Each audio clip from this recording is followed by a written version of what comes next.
if we're going to ask questions of other people, we need to ask questions and then do what? We're going to listen. Probably the most underrated skill in our profession right now is our ability to listen, yes? Now let's take a look at the word together. It's a super interesting word. Look at it for me. Look, it's got an L, an I, an S, a T, an E, and an N in it. Now here's another word. Let's take a look at this one. This one here has an L, an I, an S, a T, an E, and an N in it.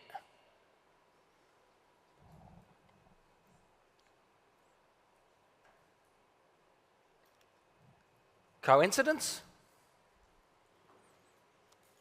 Yes.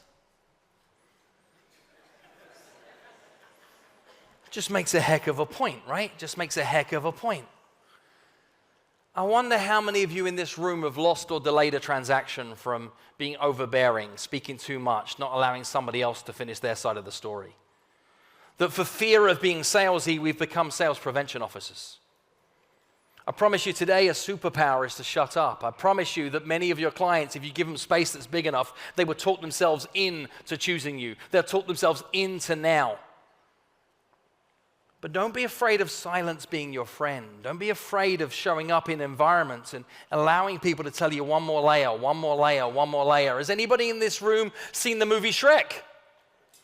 In the movie Shrek, Shrek says ogres are like onions, right? Because they have people be the same. Yet we live in a world where we are so efficient with language, we fail to be effective. If you can be one of the few that peels back a layer and peels back a layer and peels back a layer and peels back a layer and peels back a layer and allow somebody to show you a greater version of themselves, you'll amplify trust. You have to remember that you are not in the business of selling property. You're in the business of helping people. And one of the things that's standing in the way for some of those people is the fact that they need to move because.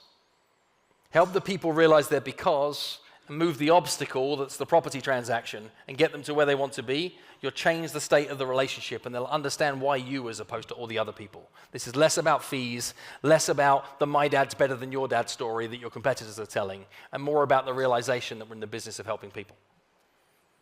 Here's another big part of our job. It's not just questions, it's having asked questions. It's when we get to the point of delivering, why us, why now, why this price, why this property, is to give people enough information to make a decision. And in that sequence of words up there, there's one word that I believe is worthy of extra focus. Any idea which word it might be? The word enough. How much information is enough?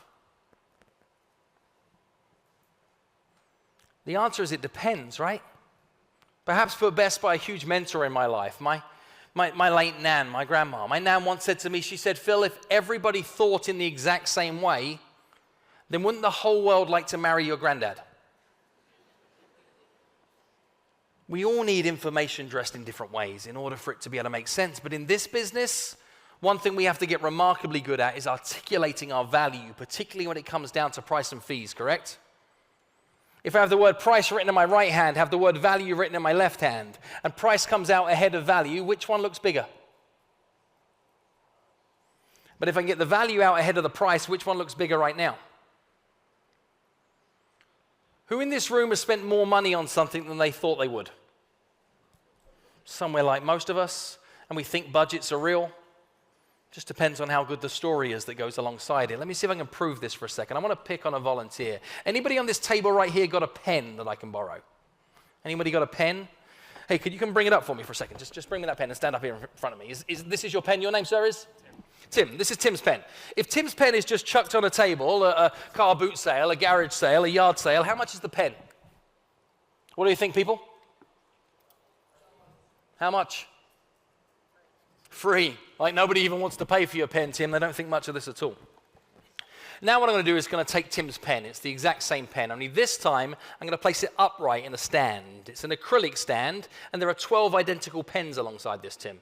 And in the adjacent compartments are other pens from the same manufacturer in different colorways. Manufacturer's name sits across the top of the stand, and the stand sits on the counter of like a mid-price department store, like a Target, something of that kind of nature. Like, how much is the pen now, people? $27. It's the exact same pen. This is going good for you, Tim, right? This is getting better. Might better sell this for a pint, at least maybe a schooner, who knows? But anyhow, now I'm going to take Tim's pen. Exact same pen, only this time I'm going to lay it down on its side. And I'm going to place it in a box. And Tim's pen is in a box. The box is made of mahogany, and the mahogany box is velvet lined. So I have a pen in a box that's velvet lined. This sits in a cabinet, and the cabinet is made of glass, and the glass cabinet, spot lit. So I have a pen in a mahogany box, it's velvet lined, sits in a cabinet, cabinet's made of glass cabinet is spot lit. This sits in a department store too. Not just any department store, this department store is in London. It's not anywhere in London, it's in Knightsbridge, and the store in question is called Harrods. So I have a pen in a mahogany box, it's velvet lined, sits in a cabinet, cabinet's made of glass cabinet is spot lit, sits in a department store, not just any department store's in London, it's not anywhere in London, it's in Knightsbridge, the store in question is called Harrods. And to get to the pen, I need to speak to a member of staff.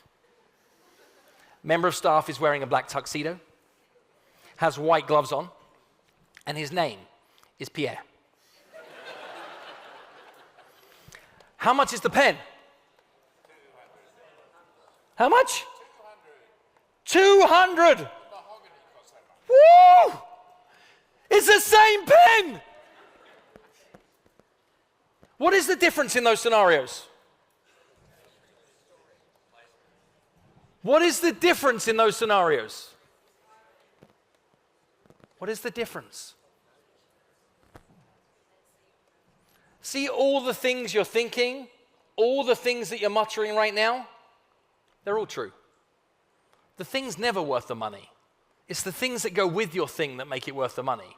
So the better job you can do articulating the things that go with your thing, the more value people are seeing your thing. Got it, Tim? This one's for you.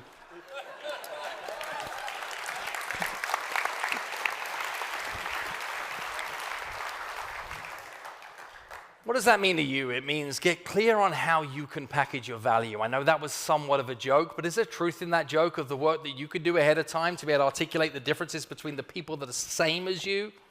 Because I've seen this industry for decades say, here's what makes us unique, and they tell the same story as the last guy. And here's what makes us unique, and they tell the same story as the last guy. We've got to get good at being able to articulate our differences, and you've got many sharp edges, many high points in your value proposition. Do the work before the work, so what you can do is show up in the moments that matter and articulate the value in a way that other people get it. Remember that the worst time to think about the thing you're going to say is in the moment when you're saying it. But I know what some of you are thinking right now, Phil, just give me one light, easy, other sequence of words that I can start using straight away. And for our Aussies in the room, is like I was in New Zealand with the Kiwis a short while back and thinking about simple swaps in word choices. And while I was out there thinking and contemplating, I got to meet some of these guys, which were clearly dear friends. And I learned a big lesson from what happens with sheep. And did you know that human beings are a lot like sheep? We take great confidence in following in packs. Like safety in numbers is a big deal for us, which is why we're very happy to follow a crowd. It's the same reason why that you're more likely to believe 37 strangers on a Yelp review than any recommendation from your mother-in-law, right? That's a big truth. Safety in numbers is for real. Have you ever found yourself wanting to tell somebody what to do without them feeling like they're being told what to do? Because you know they want to know what to do, but they don't want to feel pushed or pressured. Is this a situation you ever find yourself in as a real estate professional? Wanting to tell people what to do without them feeling like they're being told what to do because you know they want to know what to do.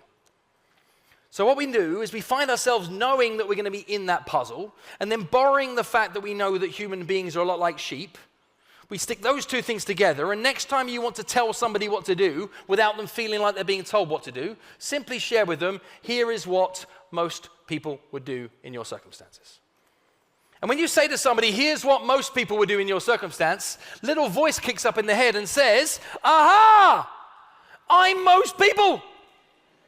So if that's what they're going to do, guess what? I'm going to do the same.